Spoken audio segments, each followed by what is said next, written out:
الحمد لله وكفى وسلام على عباده الذين اصطفى أما بعد فأعوذ بالله من الشيطان الرجيم بسم الله الرحمن الرحيم وكذلك عثرنا عليهم ليعلموا أن وعد الله حق وأن الساعة لا ريب فيها إذ يتنازعون بينهم أمرهم فقالوا ابنوا عليهم بنيانا.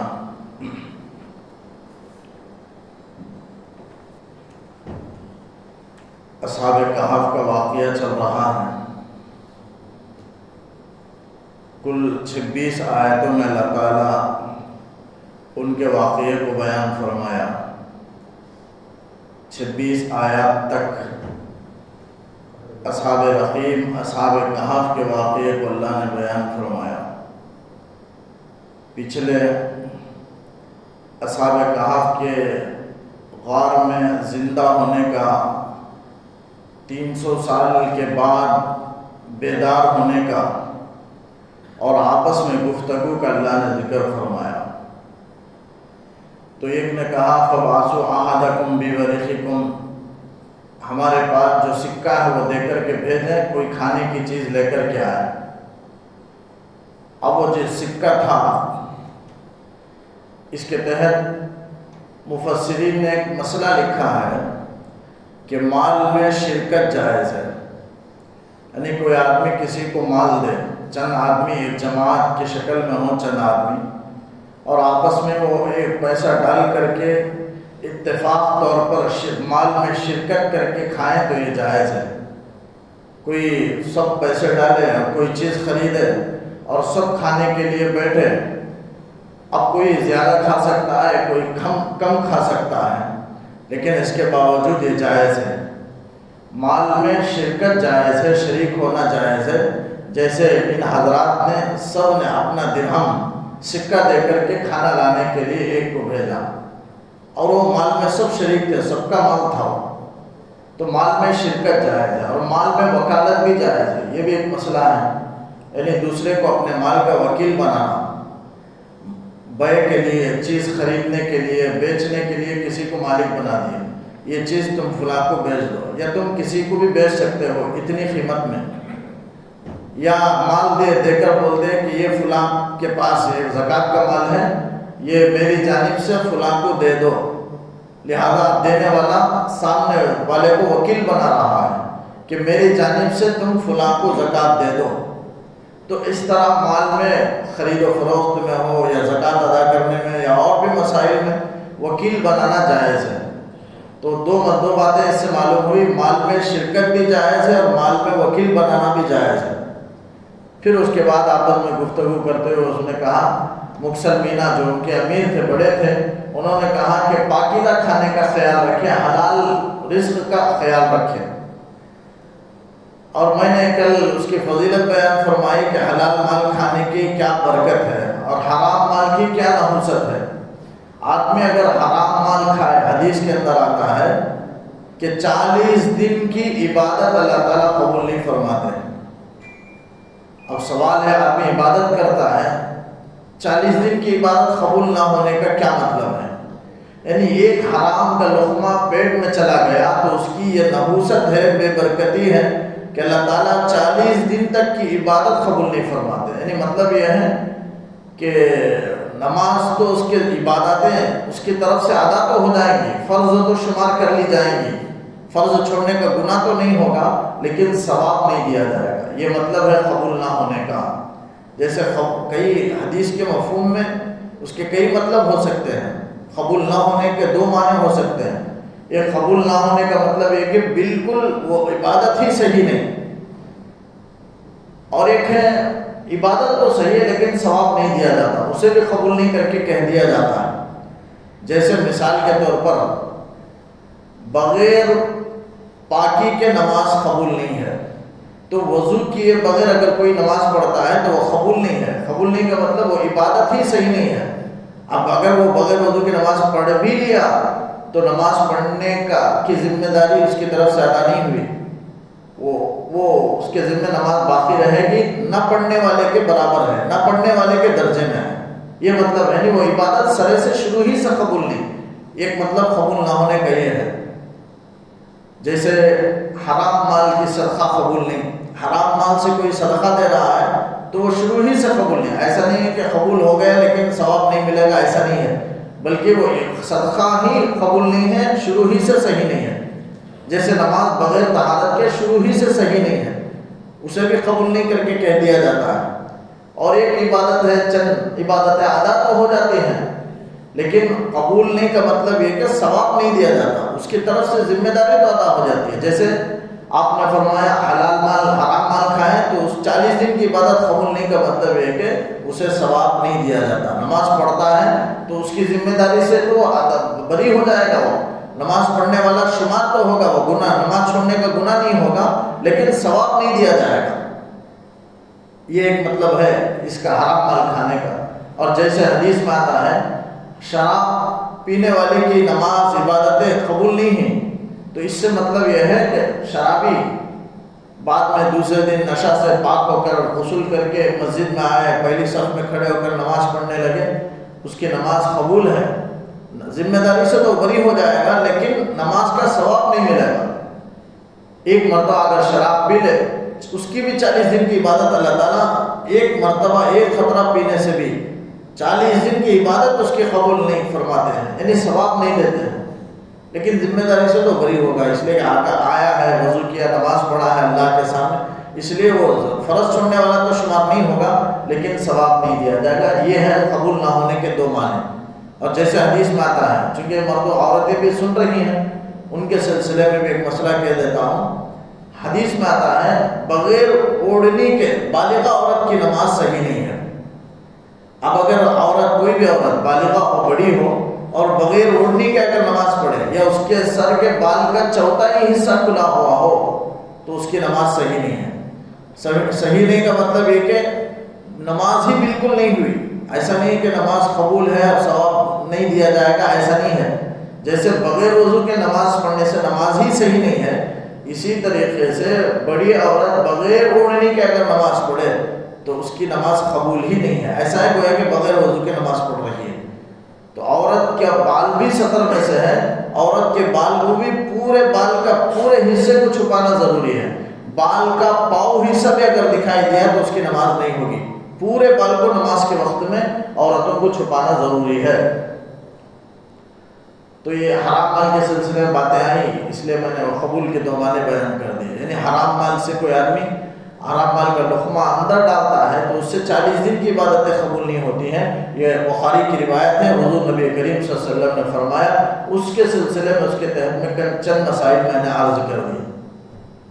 میں نے تلاوت کی وَكَذَلِكَ عَثَرْنَا عَلَيْهِمْ، کل سونے کے بعد وہاں ذکر وہ بیدار ہوئے اور آپس کی گفتگو کا ذکر ہوا۔ اللہ تعالیٰ کہتا ہے اسی طرح جس طرح ہم نے سلائے رکھا اسی طرح ہم نے ان کو بیدار کر کے لوگوں پر مطلع بھی کر دیا۔ عَثَرْنَا عَلَيْهِمْ، ان کے بارے میں ساری امت کو، ساری قوم کو، بادشاہ کو، مسلمانوں کو، شہر والوں کو ہم نے مطلع کر دیا، یعنی ان کے بارے میں معلوم کرا دیا۔ اصحاب کہف کے بارے میں یہ خود اللہ نے معلوم کرایا۔ وہ سکہ لے کر کے گئے، کھانا خریدے، سکہ دیے تو کھانے والے نے، وہ دکاندار نے کہا کہ 300 سال پہلے کا سکہ ہے، کوئی پرانا خزانہ تمہارے ہاتھ آیا ہے؟ تو اس نے انکار کیا، لوگ جمع ہو گئے۔ یہ مطلع جو کیا ہے اللہ تعالیٰ کیا ہے۔ کیوں؟ اللہ تعالیٰ کہتا ہے لِيَعْلَمُوا، تاکہ اللہ تعالیٰ معلوم کرا دے کہ أَنَّ وَعْدَ اللَّهِ حَقٌّ، کیا معلوم کرا دے کہ اللہ کا وعدہ وہ سچا ہے۔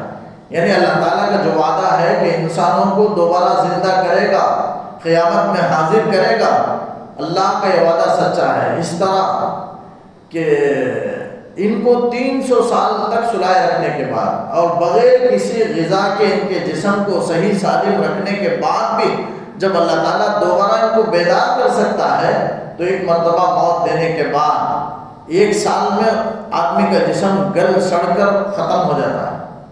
قبر کے اندر انسان کا جسم ختم ہو جاتا ہے، لیکن 100 سال کے بعد جیسے عزیر علیہ السلام کا بھی رہا اور ان کو 100 سال تک اللہ نے موت دے دی عزیر علیہ السلام کو، پھر اس کے بعد زندہ کیا۔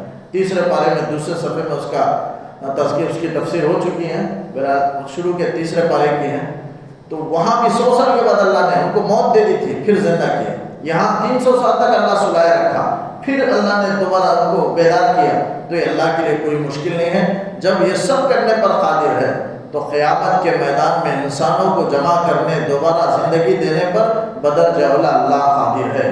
یہ بتانے کے لیے اصحاب کہف کے واقعے کو اللہ نے شہر والوں پر، ان کے قوم پر، بادشاہ پر اللہ نے اس واقعے سے مطلع کر دیا، اور ساری باتیں شہر والوں کو اللہ نے بتا دی، ان کے قوم کو بتا دی، تاکہ یہ بات معلوم ہو کہ اللہ کا وعدہ سچا ہے۔ کیوں اللہ نے اس طرح بتایا؟ جیسے میں نے کل کہا تھا، بادشاہ کے دربار میں پکڑے گئے، پکڑ کر دکان والوں نے سب نے بادشاہ کے دربار میں حاضر کیا کہ ان کو 300 سال پہلے کا سکہ لے کر کے آئے ہیں اور کوئی پرانا خزانہ ان کے ہاتھ لگا ہے۔ بادشاہ کے دربار میں حاضر کیے گئے۔ بادشاہ نے جو اہل حق بادشاہ، نیک صالح بادشاہ تھا، اہل حق کا قبضہ تھا اس شہر پر، یعنی چونکہ 300 سال گزر چکے تھے، وہ ظالم کافر بادشاہ مر چکا تھا۔ اس کے بعد ایک بیدوسیس بادشاہ تھا جو نیک صالح بادشاہ تھا، اہل حق تھا، دین مذہب، دین حق پر قائم تھا، اور یعنی آج کے زمانے کے جو مسلمان ہیں اس طرح کے وہ مسلمان کہنا لیں گے، اور مسلمانوں کا دور تھا، ویسے موقع پر وہ زندہ ہوئے۔ اور یہ زندہ ہونے کا واقعہ آپ صلی اللہ علیہ وسلم کے پیدائش سے 20 سال پہلے کا واقعہ ہے۔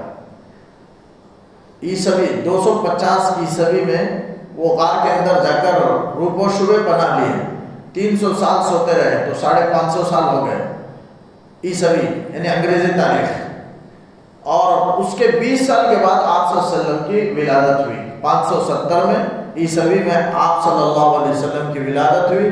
تو آپ کی ولادت کے 20 سال پہلے کا یہ واقعہ ہے اصحاب کہف کا، جو اللہ نے تو بادشاہ کے دربار میں حاضر کیے۔ بادشاہ تحقیق کیا، چونکہ بادشاہ کو معلوم تھا شاہی خزانے میں ایک تختی ملا جسے تخیم کہا جاتا ہے۔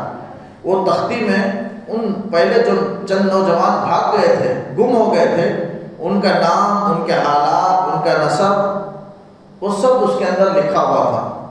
اب اس تختی کے روشنی میں حالات کا بادشاہ نے جائزہ لیا۔ جائزہ لینے کے بعد بادشاہ کو اطمینان ہو گیا کہ یہی وہ نوجوان ہیں جو 300 سال پہلے بھاگ گئے تھے شاہی خاندان کے 7 افراد، وہ یہی ہیں۔ بادشاہ کو تسلی ہو گئی، اور یہ نیک بادشاہ، اس سے پہلے اللہ سے اس نے دعا کی تھی۔ یہ اللہ نے کیوں مطلع کیا؟ اس لیے مطلع کیا بادشاہ کو کہ بادشاہ نے 300 سال پہلے جو واقعہ ہوا ہے اس کے مطلع ہونے پر بادشاہ نے دعا کی کہ اللہ کوئی ایک ایسا واقعہ بتا دے، چونکہ یہ بادشاہ نیک تھا، اور اس زمانے میں چند لوگ تھے جو آپس میں اختلاف کر رہے تھے۔ کیا اختلاف کر رہے تھے؟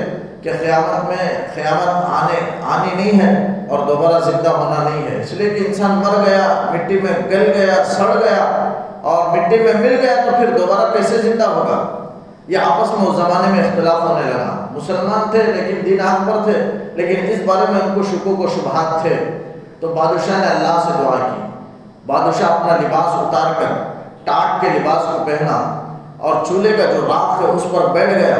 بیٹھ کر کے نیک بادشاہ نے، اللہ والے بادشاہ نے اللہ سے عاجزی سے دعا کی کہ اللہ قیامت کے جو دن ہے، جو برحق ہے، جس کا آنا برحق ہے، میری قوم اس پر کچھ شکوک و شبہات رکھتی ہے، اللہ کوئی ایسا واقعہ دکھا دے تاکہ میں ان کو وہ واقعہ دکھلا سکوں اور ان کو قیامت پر یقین آ جائے اور تیری بات پر سچا، تیری رسالت پر، تیرے قیامت کے دن پر وہ ایمان لے آئے، پکے مومن بن جائے۔ اللہ کوئی ایسا واقعہ رونما فرما۔ بادشاہ نے دعا کی تھی، اللہ نے اس دعا کو قبول فرما لی، اور یہ اصحاب کہف کے واقعے کو اللہ نے اس کے سامنے پیش کیا، اس بادشاہ کے سامنے۔ اب وہ نوجوان، بادشاہ کو تسلی ہو گئی کہ یہی وہ نوجوان ہے جو 7 میں سے ایک کھانا خریدنے کے لیے آیا ہے، اللہ نے زندہ کیا۔ چنانچہ بادشاہ نے سارا واقعہ اسے سنایا، تو اس شخص نے بھی آ کر بتائی، تو بادشاہ نے بتایا کہ تمہارے سوئے ہوئے 300 سال گزر گئے ہیں۔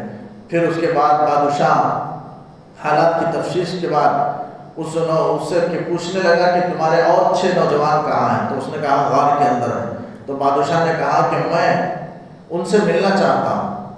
چنانچہ روایتوں میں آتا ہے کہ لشکر کے ساتھ، ایک چند آدمیوں کے ساتھ، جماعت کے ساتھ بادشاہ اس غار کے قریب تک پہنچا ان نوجوان کو لے کر، اور وہ نوجوان نے کہا کہ آپ یہیں ٹھہرے رہیں، غار کے قریب ٹھہرا دیا۔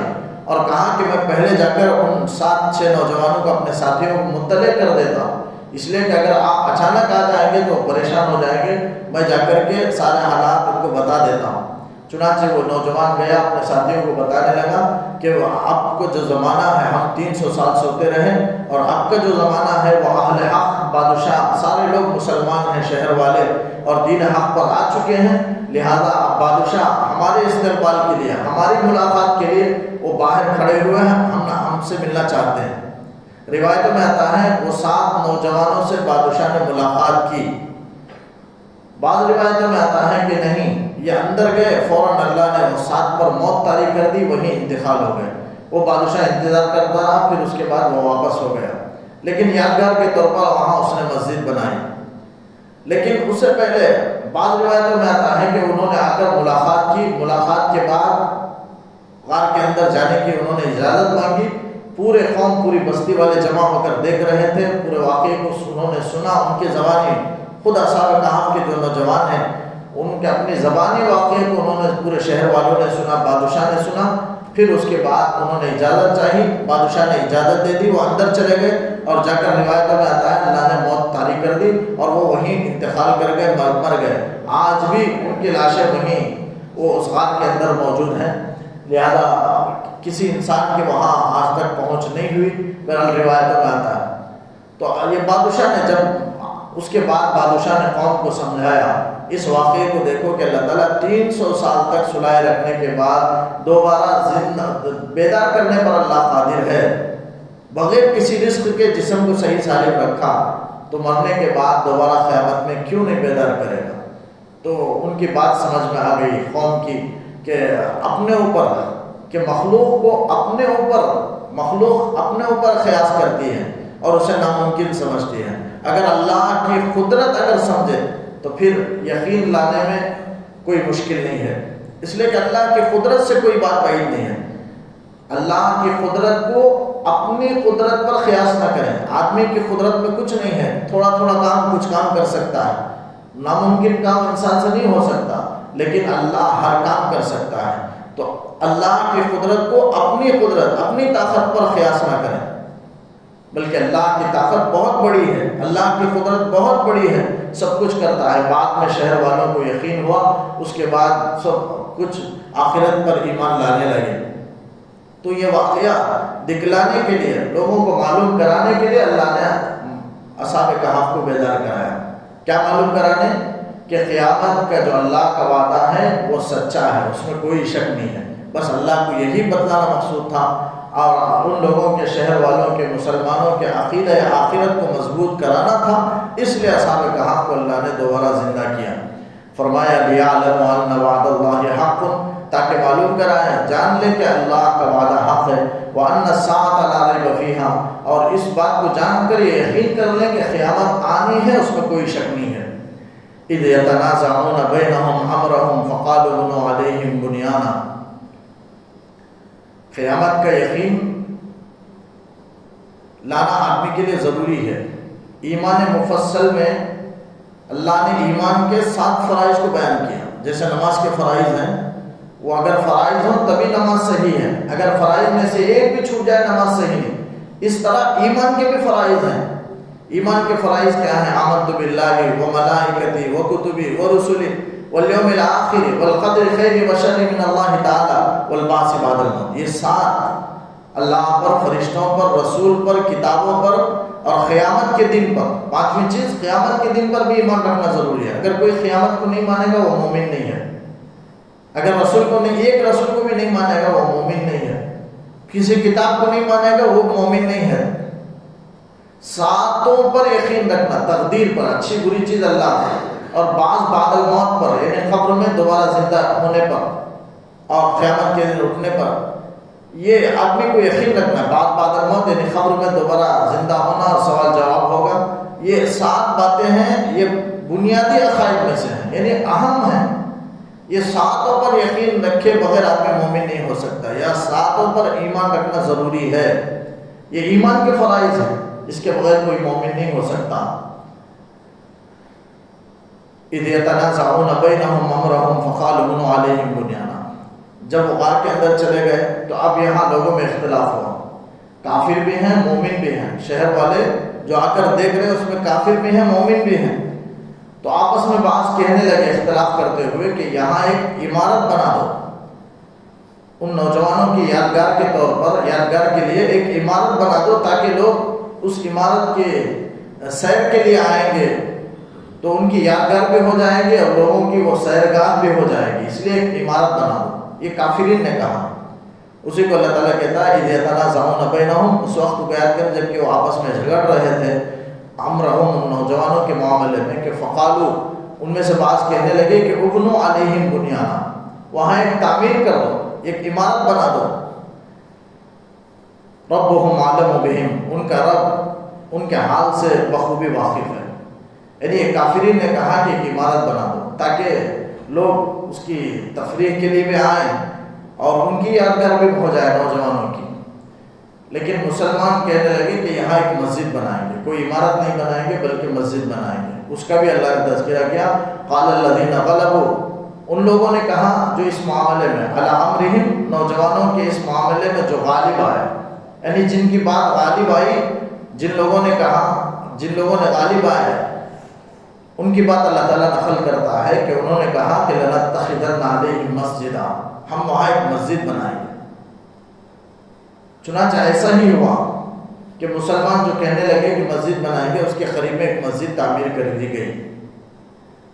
اب یہاں مفسرین نے مسئلہ بیان فرمایا ہے کہ کوئی بھی قبر ہو، وہاں لوگ زیارت کے لیے بکثرت آتے ہوں، اس کے قریب میں مسجد بنانا جائز ہے یا نہیں؟ تو بعض علماء نے لکھا ہے کہ قریب میں مسجد بنانا جائز ہے تاکہ زائرین کے لیے، قبر کی زیارت کرنے والوں کے لیے سہولت ہو، نماز کا وقت آئے تو وہاں نماز ادا کر لیں۔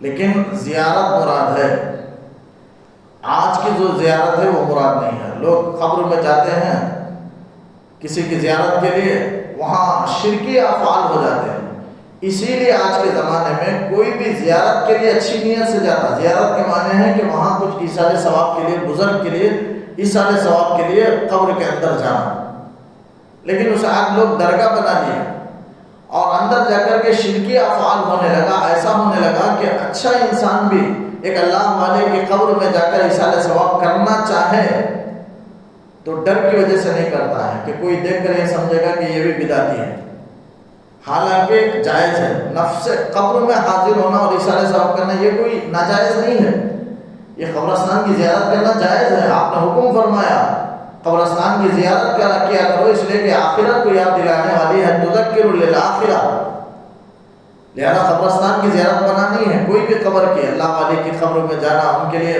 کھڑے ہو کر کے ایصال ثواب کرنا، یاسین یا کوئی بھی سورت پڑھ کر کے ان کے لیے ایصال ثواب کرنا، یہ کوئی منع نہیں ہے۔ لیکن آج قبر میں درگاہ جسے بنا لیا جاتا ہے، وہاں جانا بھی منع کیا جاتا ہے، نفس زیارت کو بھی منع کیا جاتا ہے۔ علماء نے نفس زیارت سے منع کیا، کیونکہ لوگ ایسے بنا لیے ہیں، درگاہ بنا لیے کہ جانے والا بھی متہم ہو جاتا ہے اور اسے بھی برا سمجھا جاتا ہے کہ یہ بھی مشرک ہے، بدعتی ہے۔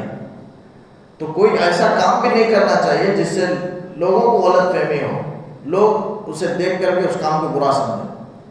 کوئی بھی کام ہو، ایسا کام نہیں کرنا چاہیے۔ اچھا کام کر رہا ہے لیکن ایسا کر رہا ہے، اسے خود معلوم ہے کہ لوگ دیکھیں گے تو اسے برا سمجھیں گے۔ شراب خانے میں جا کر کوئی روپیہ ہے جسے ہم چلر توڑانا بولتے ہیں، وہ جا کر لینے کے لیے 500 روپے کا چلر لینے کے لیے شراب خانے میں پہنچ گیا، یہ اچھی نیت سے پہنچا ہے، لیکن دیکھنے والا یہی سمجھے گا کہ شراب خرید رہا۔ تو ایسا کام نہیں کرنا ہے جسے دیکھ کر۔ نفس قبر کی زیارت جائز ہے، لیکن آج کے زمانے میں کوئی کسی خاص قبر میں نہ جائے، درگاہ میں نہ جائے، اس لیے کہ اگر کوئی بڑے لوگ جائیں گے تو اسے جائز ہونے کا ایک ہیلا لوگ ڈھونڈ لیں گے۔ کوئی عالم جائے تو یہ سمجھیں گے کہ قبر کی وہ درگاہ کی زیارت اور درگاہ کو جانا جائز ہے، لوگ یہ سمجھ لیں گے۔ تو اس لیے نفس زیارت جو جائز ہے وہ بھی آج کے زمانے میں منع ہے، رکنا چاہیے اس سے، حالانکہ وہ کوئی منع نہیں ہے لیکن لوگوں کے غلط خیال کی وجہ سے منع ہے، ایسا کام نہیں کرنا چاہیے۔ ایک مرتبہ آپ صلی اللہ علیہ وسلم اپنی بیوی سے گفتگو کر رہے تھے تو ایک جاتے ہوئے ایک شخص گھور گھور کر پلٹ پلٹ کر آپ کو گھورنے لگا، دیکھنے لگا. تو آپ صلی اللہ علیہ وسلم نے اسے بلایا، ان صحابے کو بلا کر فرمایا کیا دیکھ رہے ہو؟ میں اپنی بیوی سے گفتگو کر رہا ہوں، کوئی غلط تصور ذہن میں تمہاری بات نہیں آنی چاہیے، میں اپنی بیوی سے گفتگو کر رہا ہوں. ان کے دل میں کوئی غلط فہمی ہو سکتی ہے کہ وہ شیطان ڈالے، اس لیے آپ صلی اللہ علیہ وسلم نے اس کی غلط فہمی دور کرنے کے لیے ان کو بلایا اور کہا کہ میں اپنی بیوی سے گفتگو کر رہا ہوں. تو ایسا کام کوئی آدمی متہم ہو جائے نہیں کرنا چاہیے. امام بخاری رحمۃ اللہ علیہ ایک ایک حدیث لینے کے لیے پوری تلاش کے بعد، جستجو کے بعد ایسے لاپرواہی یا کوئی بھی حدیث مل گئی لے لیا، ایسا نہیں. بہت سے شرائط ہیں ان کے پاس حدیث لینے کے لیے. کسی کے پاس کوئی حدیث ہے صحابی کے پاس، کوئی تابعی کے پاس، تبع تابعی کے پاس، تو ان کے بہت سے شرائط ہیں اور حدیث لینے کے لیے خود جاتے تھے. بہت روپیہ سفر کر کے بہت دور علاقے بھی ہوں آپ وہاں پہنچتے. ایک مرتبہ آپ کے پاس چند اشرفیاں تھیں، سینکڑوں کی تعداد میں اشرفیاں تھیں، لے کر جا رہے تھے. ایک شخص کو معلوم ہو گیا کہ امام بخاری کے پاس سینکڑوں اشرفیاں ہیں. اب راستے میں وہ سمندر میں وہ کشتی کے ذریعے سے جانا ہے، آپ کشتی میں سوار ہو گئے، وہ شخص بھی آ کر سوار ہو گیا، وہ بھی اسی کشتی میں. اصل اس کا مقصد امام بخاری سے وہ اشرفیاں چھیننا تھا. وہ غلط نیت سے آپ کے پاس کشتی میں سوار ہو گیا اور آپ بھی اس کشتی میں سوار ہیں، اور لوگوں کو معلوم ہے کہ آپ حدیثوں کو جمع کر رہے ہیں، آپ نیک ہیں، آپ کے حدیث کے جمع کرنے کے بے حد شرائط ہیں. لیکن کشتی جانے لگی، جب دوری پر چلے گئی تو ایک شخص معاملہ کرنے لگا، چلانے لگا کہ میری چند اشرفیاں تھیں وہ چوری ہو گئی ہیں. یعنی امام بخاری سے وہ تلاش کے بعد وہ لینا چاہتا تھا ان سے اشرفی. اب شور مچایا، بعد میں کشتی میں تلاشی لی گئی، ہر ایک کے سامان کی تلاشی لی گئی. اب امام بخاری رحمۃ اللہ علیہ دل ہی دل میں سوچ رہے ہیں کہ اگر میری تلاشی لے لی جائے اور اشرفیاں نکل آئی تو میں متہم ہو جاؤں گا اور میرے اوپر ایک دھبا لگ جائے گا چوری کا، اور اس کے بعد میں حدیث نبی کریم صلی اللہ علیہ وسلم کے کلام کو، آپ کی باتوں کو، آپ کی پیاری باتوں کو، حدیث کو میں جمع کر رہا ہوں، اور لوگ میرے بارے میں غلط گمان ہو جائیں گے تو میری حدیث کو نہیں لیں گے اور میرے اوپر الزام آ جائے گا. اس لیے امام بخاری رحمۃ اللہ علیہ نے دور سے جب تلاشی لے گئی، شروع سے آپ درمیان میں بیٹھے تھے، فوراً وہ اشرفیاں اٹھا کر کے آپ نے دریا میں پھینک دی تاکہ میں متہم نہ ہو جاؤں اور لوگ میرے بارے میں حدیث میں غلط فہمی نہ کریں. اگر میں حدیثوں کو جمع کروں گا اور میرے اوپر چوری کا الزام لگ جائے گا تو حدیثیں مجھ سے نہیں سنیں گے، میری حدیث نہیں لیں گے. اس لیے امام بخاری رحمۃ اللہ علیہ اشرفی کو دریا میں پھینک دی. بعد میں تلاشی لی گئی، کسی کے پاس نہیں ملی. جب سمندر کے ادھر پار جب امام بخاری کشتی سے اتر کر جانے لگے تو وہ شخص پیچھے آ کر پوچھنے لگا کہ اشرفیاں کہاں گئیں؟ میں نے آپ کے پاس اشرفی دیکھی، آپ مجھے معاف کریں، میں آپ کی اشرفیاں لینے ہی کے لیے میں نے اس طرح معاملہ کیا، آپ مجھے بتائیں وہ کیا بات ہے، کہاں گئے اشرفی؟ آپ کے پاس تو موجود تھے اشرفی. تو حضرت نے بتایا کہ میں نے اسے سمندر میں پھینک دیا، میں حدیث لینے کے لیے جا رہا ہوں، مجھ پر الزام اور دھبا لگ جائے گا، اس سے بچنے کے لیے اس کی کوئی قیمت میرے پاس نہیں ہے، حدیث کی میرے پاس قیمت ہے. میں نے وہ ساری اشرفیاں سمندر میں ڈال دی. تو ایسا کام جس سے آدمی پر الزام لگے، دھبا لگے، اس سے آدمی کو بچنا چاہیے. تو لنتخذن علیہم مسجدا، تو قریب میں مسجد بنانے کے سلسلے میں علماء نے لکھا ہے جائز ہے. اگر صرف زیارت کے لیے آتے ہیں اور اس کے بعد نماز کا وقت ہو جائے، لوگوں کے لیے آسانی ہو تو، لیکن بزرگ کی تعظیم کے لیے مسجد نہ بنائیں. اگر ایسا مسجد بنائیں گے تو شرک ہو جائے گا. بزرگ کی تعظیم کے لیے مسجد نہیں بنانا ہے، بلکہ لوگوں کے آسانی کے لیے کہ کوئی مسافر آئیں گے وہاں نماز پڑھ لیں گے، اس غرض سے اگر مسجد بنا جائے، وہ بھی قبرستان کے اندر نہ بنائی جائے، اس لیے کہ قبرستان میں نماز پڑھنے سے آپ صلی اللہ علیہ وسلم نے منع فرمایا. چند جگہوں پر راستے میں، سڑک میں، لبے سڑک میں بالکل درمیان میں کھڑے ہو کر آدمی نماز پڑھ رہا ہے، لوگوں کے آنے جانے کا راستہ ہے، قبرستان ہے، حمام ہے، ایسے چند جگہ ہیں وہاں آپ صلی اللہ علیہ وسلم نے اونٹوں کے باندھنے کی جگہ ہے، وہاں نماز پڑھنے سے آپ صلی اللہ علیہ وسلم نے منع فرمایا. 7 جگہ ہیں تقریباً، چند جگہ وہاں آپ نے حدیث میں منع فرمایا ہے کہ وہاں نماز پڑھی نہ جائے. اور اسی طرح گھروں میں کسی کو تدفین کرنا یہ بھی اس کے تحت میں علماء نے مسئلہ لکھا ہے کہ گھر میں کسی کو تدفین کرنا بھی جائز نہیں ہے، بلکہ عام قبرستان میں تدفین کی جائے، مکان میں تدفین کرنا جائز ہے۔ آپ صلی اللہ علیہ وسلم کو جو تدفین کی گئی تھی حضرت عائشہ کے کمرے میں، جس جگہ پر آپ صلی اللہ علیہ وسلم کی وفات ہوئی وہ حضرت عائشہ کا کمرہ تھا، آپ صلی اللہ علیہ وسلم کا حجرہ مبارکہ تھا، اسی جگہ میں اسی کمرے میں آپ کو تدفین کر دیا گیا۔ یہ آپ کی خصوصیات میں سے ہے، یعنی صرف آپ صلی اللہ علیہ وسلم کی شان ہے، اللہ نے آپ کو اجازت دی تھی، آپ کی خصوصیت ہے، آپ کے لیے چند عمل میں آپ کی خصوصیت تھی، جیسے 11 بیویوں سے 4 سے زیادہ نکاح کرنے کے سلسلے میں، یہ بھی آپ کی خصوصیت، ویسے چند اعمال میں آپ کی خصوصیت تھی، آپ کی امت کو وہ اجازت نہیں تھی، تو ویسے یہ کمرے میں تدفین کرنا یہ آپ کی خصوصیت ہے۔ اس کے علاوہ قیامت تک کے تمام انسانوں کو اس طرح تدفین جائز نہیں، کمرے میں اپنے گھر میں تدفین کرنا، بلکہ عام قبرستان میں تدفین کرنا ہی ضروری ہے، اور کسی خاص مکان میں کمرے میں تدفین کرنا جائز نہیں ہے۔ اور پھر انبیاء کے قبروں کو مسجد بنانے سے منع کیا گیا، مسجد بنانے سے مراد سجدہ گاہ بنانے سے، تو اس لیے قبرستان میں مسجد نہیں بنائی جائے گی۔ تو انبیاء کے قبروں کو بھی مسجد بنانے سے منع کیا، کیوں منع کیا گیا؟ یعنی سجدہ کرنے سے، اس سے مراد ہے مسجد بنانے سے مراد سجدہ گاہ بنانے سے منع کیا کہ لوگ آئیں اور انبیاء کی قبروں پر سجدہ کریں، اس سے آپ صلی اللہ علیہ وسلم نے منع فرمایا۔ اور گھر میں بھی آپ صلی اللہ علیہ وسلم گھر کو قبرستان بنانے سے منع فرمایا، صلوا فی بیوتکم ولا تتخذوها قبورا، اپنے گھر میں تم نماز پڑھو لیکن گھر میں قبر نہ بناؤ، گھر کو قبرستان نہ بناؤ، آپ صلی اللہ علیہ وسلم نے فرمایا۔ یہ اس کے تحت میں مفسرین نے چند مسائل بیان فرمایا۔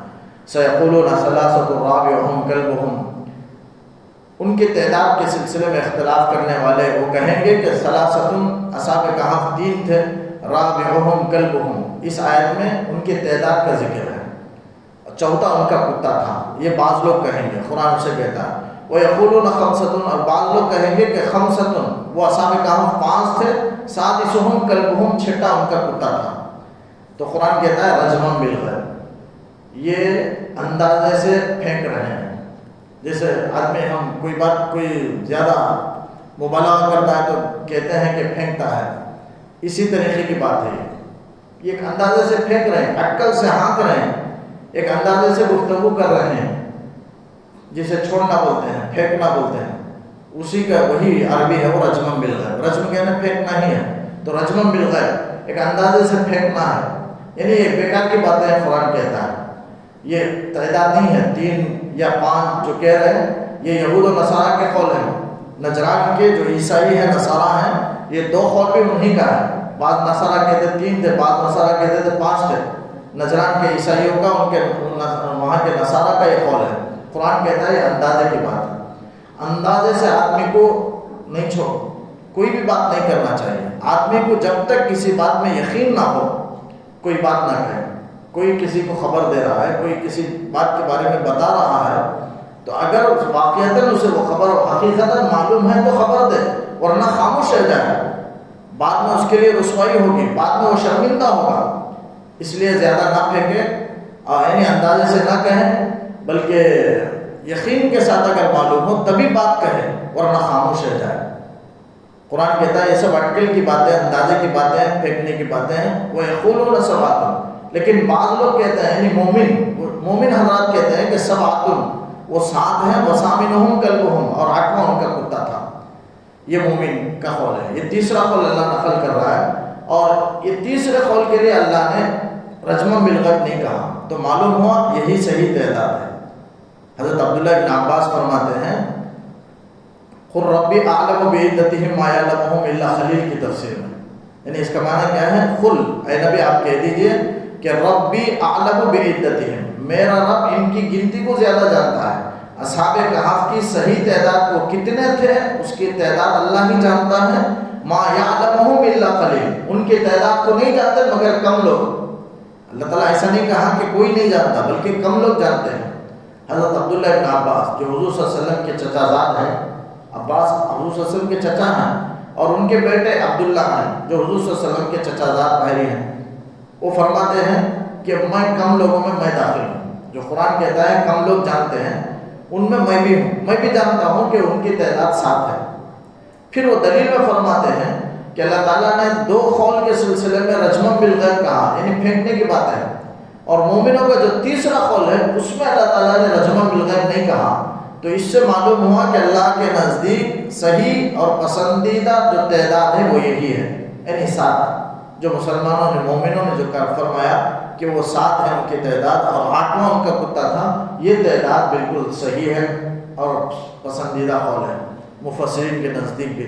فلا تماری فیہم الا مراء ظاہرا، نبی کو اللہ تعالیٰ خطاب کر کے اللہ تعالیٰ کہتا ہے، حکم دیتا ہے کہ اے نبی آپ ان اصحاب کہف کے بارے میں بحث نہ کیجئے مگر سرسری طور پر، الا مراء ظاہرا یعنی زیادہ بحث میں نہ پڑیے بلکہ سرسری طور پر۔ آدمی کو کوئی بھی مسئلے میں اختلاف ہو جائے تو جو ضروری باتیں ہیں اسے واضح کر دینا چاہیے، بقیہ جو غیر ضروری باتیں ہیں اس سے کنارہ کشی اختیار کرنا چاہیے۔ اگر کوئی الجھے تو اس سے کچھ ضروری باتیں کہہ کر کے بات کو کاٹ دینا چاہیے، اس سے بیکار اپنی بات کو ثابت کرنے میں اور اس کی بات کو رد کرنے میں وقت کو ضائع نہ کرے، اپنے اوقات کو برباد نہ کرے، بلکہ اس سے کوئی فائدہ نہیں ہے۔ جو غیر ضروری باتیں ہیں اس کے معلوم کرنے میں کوئی فائدہ نہیں۔ کوئی دینی اہم معاملہ ہے تو اس میں بحث کرنا چاہیے، اسے واضح کرنا چاہیے، لیکن کوئی ایسا معاملہ ہے جو دین کا معاملہ نہیں ہے، غیر ضروری ہے، تو اس میں زیادہ بحث میں نہیں پڑنا چاہیے۔ آپ صلی اللہ علیہ وسلم کو بھی اور آپ کی امت کو بھی یہ تعلیم اللہ تعالیٰ دے رہا ہے کہ غیر ضروری باتوں میں بحث زیادہ نہ کیجیے۔ ہاں سرسری بحث کر لیں بس۔ اللہ نے اصحاب کہف کی تعداد کے بارے میں نہیں بتایا، تو قرآن جو کہا ہے 7 ہیں اور 8واں کتا تھا، بعض کہتے ہیں بس اتنا میں کچھ علم ہو گیا تو بس اسی پر اکتفا کیجیے۔ اصحاب کہف کا جتنا واقعہ اللہ نے بیان کیا اسی پر آپ اکتفا کیجیے، ان کی تعداد کے بارے میں اور کتنی مدت تک وہ ٹھہرے رہے یہ سب اللہ جانتا ہے۔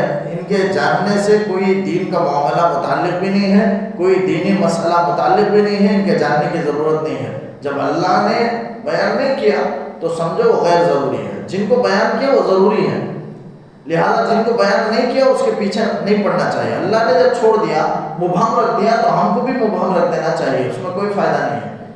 اگر ضروری ہوتا تو خود اللہ تعالیٰ خود بیان کر دیتا، جیسے حضرات اصولین کا ایک اصول ہے کہ ابہموا ما ابہمہ اللہ، تم اس بات کو پوشیدہ ہی رکھو جس کو اللہ نے پوشیدہ رکھا۔ تو یہاں اصحاب کہف کی تعداد کے بارے میں اللہ نے پوشیدہ رکھا ہے، تو لہذا ان باتوں کو پوشیدہ ہی رہنا چاہیے، پوشیدہ چھوڑ دینا چاہیے۔ اور کتنی مدت تک ٹھہرے رہیں اسے بھی اللہ تعالیٰ نے بیان کیا، لیکن اس کی صحیح مقدار، صحیح وقت اس کی بھی جاننے کی ضرورت نہیں ہے، سرسری بحث اس میں کافی ہے۔